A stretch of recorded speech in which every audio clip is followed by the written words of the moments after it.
Greetings, true believers, and by true believers, I mean people who like the work of Access Games and sweary.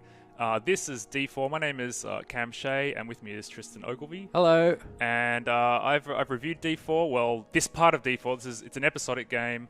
Yep. This is the first part. As you can see, there's a prologue and 2 episodes.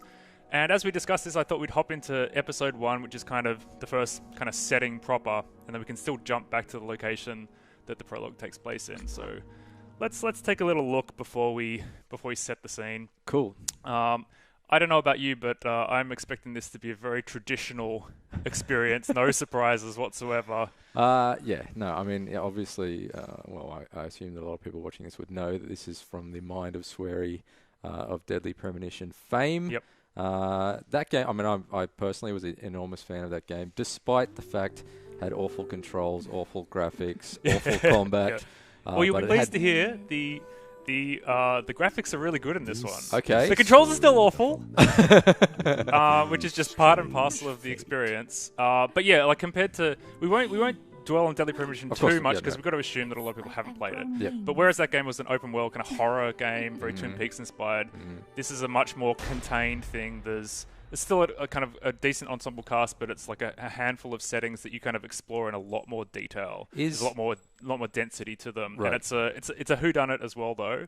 But because it's kind of an episodic release, you have kind of like a wider mystery that where they lay the groundwork of it and give you a lot of teasers about what may be going on. Right. But then there's kind of like a mystery that's relatively self-contained in this prologue and 2 episodes. Okay. That is largely kind of resolved.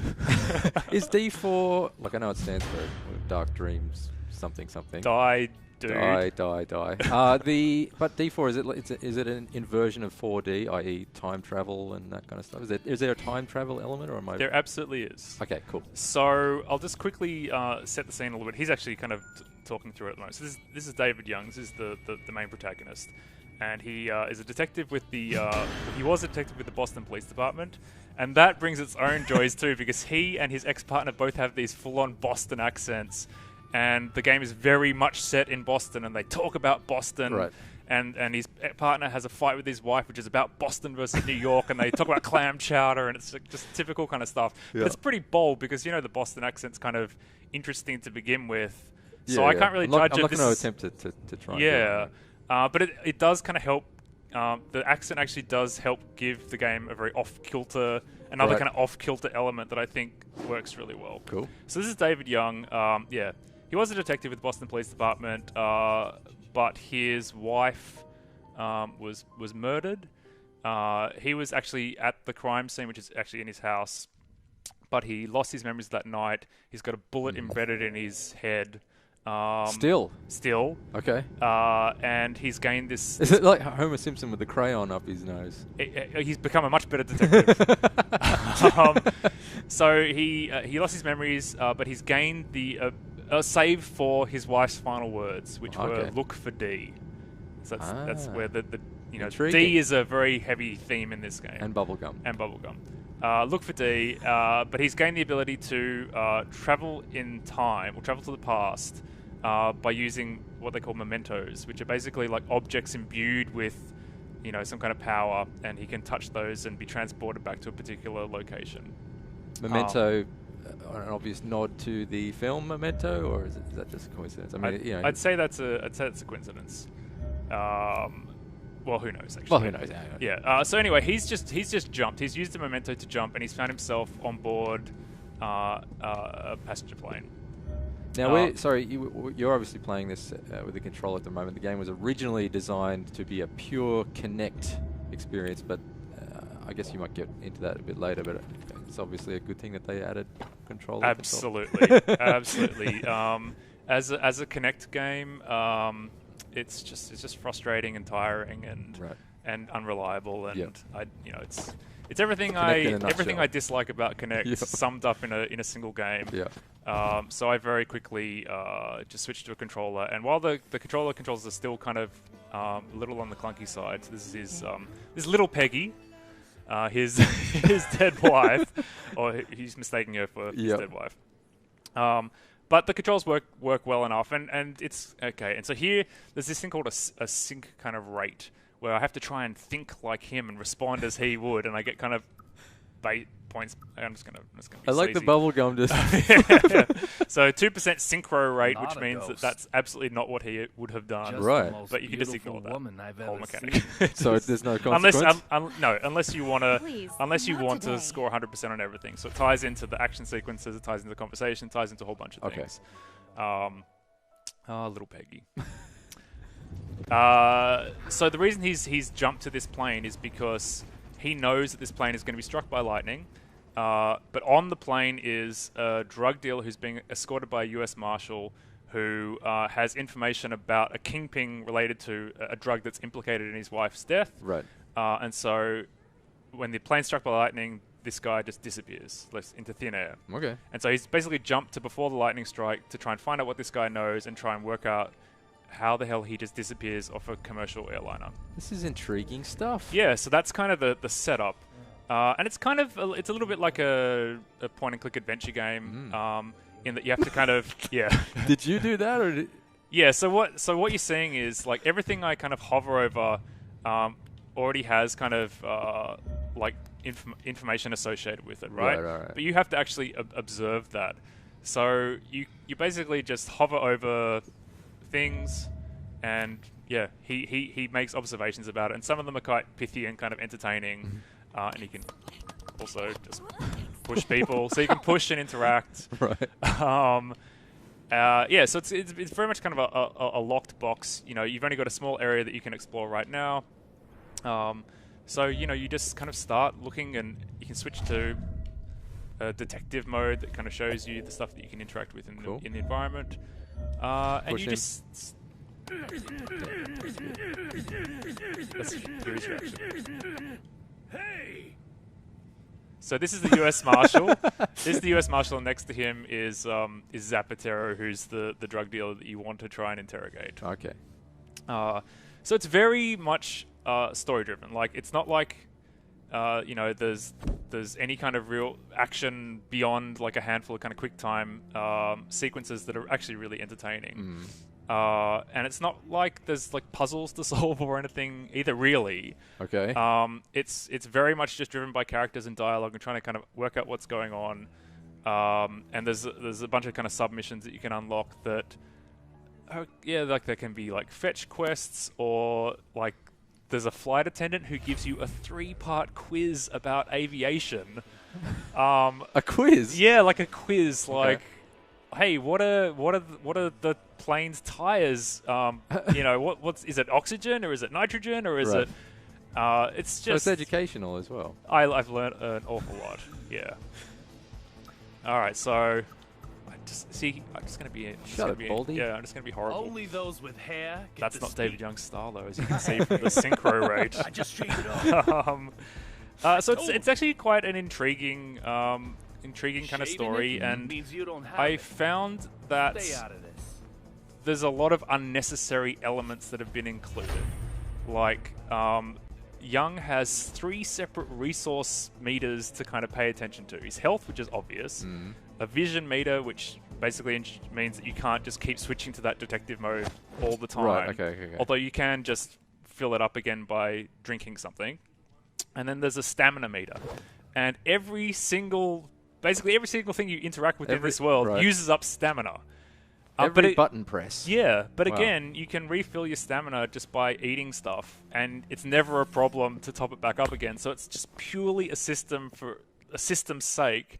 And I think it's just kind of like a meta kind of commentary on game design and the need to kind of quantify things, and at least that's the way I choose to interpret it. Yeah, that's good. Do you have to shave like Deadly Premonition? You don't have to shave. Okay, No, you don't have to slight shave. step backwards. But like that whole observation thing means that there's a whole lot of kind of additional stuff to interact with. There's lots of kind of layers to interacting with the world and working out what's going on. So let's just take an old lookery-doo. That's a bacteria trap, that thing. Yeah. So that is actually a clue. We probably shouldn't Snow on the front, cherry blossoms on the back. That's a clue? Yep. Okay. And it also triggers Here we go. the This appearance is of Duncan and Suki. And yeah, what I was going to kind of say before is that, like, yeah, there's these layers that are kind of unnecessary, and you just have to accept them. And as soon as you kind of just go, as soon as you embrace them, the game becomes a lot more enjoyable. Like, I spent the first hour or so worrying about what would happen if I ran out of stamina, and then I just stopped caring about it, and it just really wasn't ever a problem, and I just enjoyed the game a whole lot more as a result. And the other thing is, because the first time you're playing through, you're kind of working out how to interact with the world, and you actually miss quite a lot of stuff because you don't really necessarily understand the logic of what order to do things in and how to extract the most information and trigger certain submissions and stuff. It's actually better second time around as well. Yeah, so I know you played it through multiple times. Can this entire sequence play out differently, or is it always finding more things? It's very linear in a broad sense, but there's a lot of kind of stuff to uncover within that and stuff that you can miss. And the key kind of thing is, like, replaying it with the framework of, you know, how things are going to play out and what's meaningful and what isn't. You just interpret the information you're given in a different way, and you get more out of it. Cool. And also by that time, like, Stockholm Syndrome has kicked in, and you just, like, you know, and I was just, like, just loving this world. Yeah. Even though, like, the first time I'm like, oh, God, this is a bit of a stereotype, this kind of flamboyant fashion designer. Yeah. But then you just kind of warm to it, you know. Yeah. There's like a hysterical woman on the plane as well who's paranoid about it crashing, and the first time you meet her, you're like, oh, you know, hysterical woman, like, I don't know about that. But then you just kind of go with it. You just go with it, and it becomes really entertaining. And I mean, like, his submission involves you dressing up in an outfit that's basically the same as what he's wearing, which is just funny in and of itself as well. So I don't think we'll kind of stay on the plane for much longer because, you know, people can kind of play it and explore it for themselves. I'll just quickly show you the other kind of major setting, which is Young's apartment, where he, his ex-partner's just kind of hanging out. He's, you know, had a fight with his wife, so he's basically just there at the moment. But that little transition there where the colour got sucked out of the plane, is it you sort of hurtling through space and time or something? Oh, you know what I'd love to be able to show you, which I don't think is going to happen, is there's like a crime drama style, like, intro montage, like a TV show. Yeah. And it's just so cheesy, and it's got like the U.S. Marshal, like, looking over his sunglasses, and the music as well just gives this very quirky kind of cheesy lounge sax kind of vibe that works really well. Does the music change up in a very abrupt kind of way? Like, not as abrupt as in Deadly Premonition, but, you know, I mean, there's definitely kind of different styles that it kind of goes through. So yeah, this is his ex-partner, and there's a lot of stuff going on in here.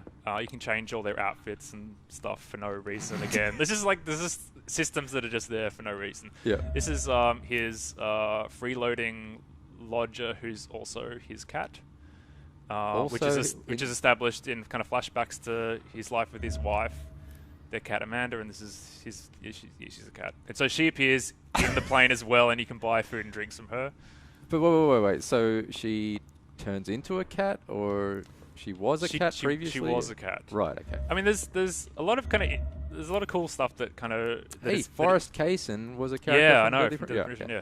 There's a lot of kind of interesting layers here, and that's what I actually like most about this game is that I was left with a lot of different little things, nuggets to kind of chew on. Oh.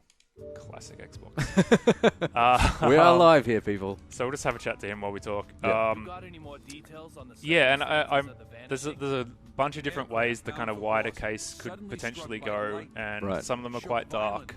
And I'm really intrigued to see if the team can actually deliver the kind of gut punch that I kind of hope they will, and do something that's impactful and kind of is a cool twist, because there's several twists that could potentially happen. So I'm really looking forward. I have no idea what the time frame is for when, for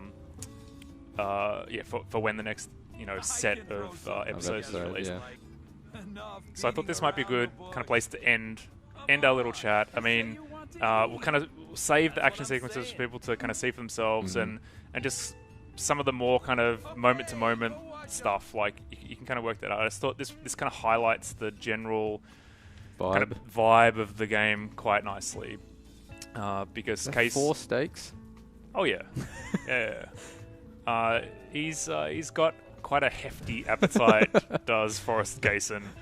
Yeah, it's pretty entertaining. You know, you just have these kind of little weird kind of vignettes that just add to the charm of the game. And that's kind of why I like the unnecessary systems and stuff too. It just all adds kind of texture. Like I kind of feel like there's a lot of games that are just perfectly manicured. Yeah, focus tested. And then it's like, why would we include a stamina meter? That's unnecessary. Yeah. Like you don't need that, but they just do it because they can. It because. just makes it more individual. Yeah.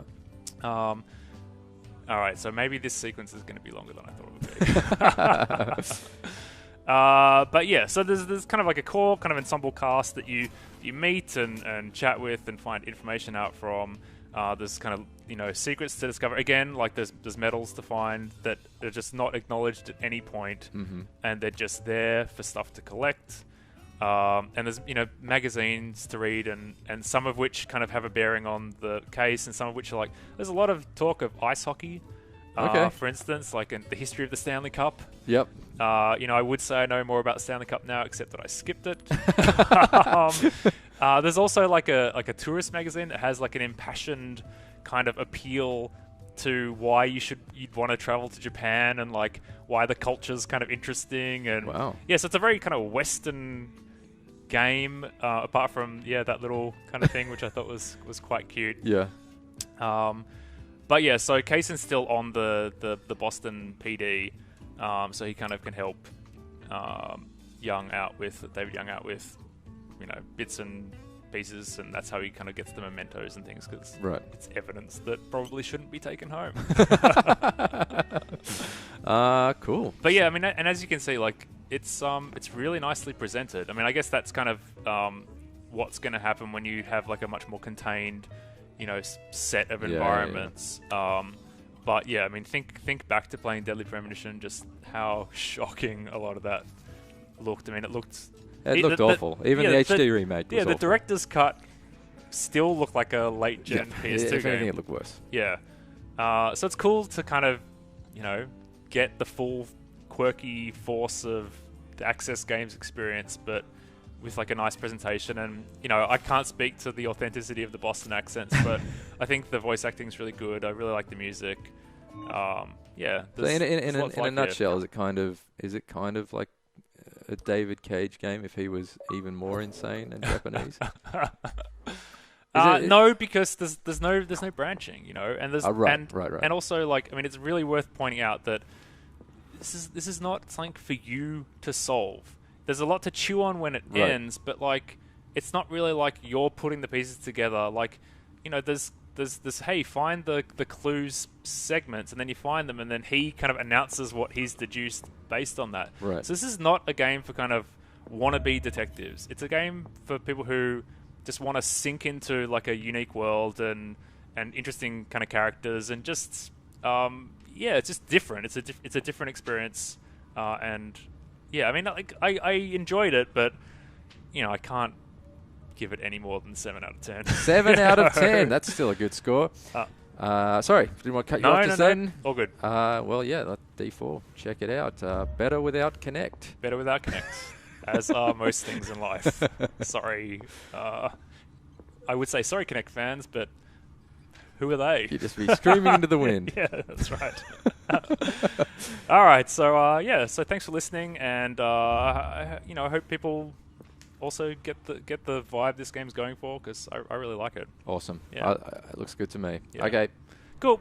Bye. Bye.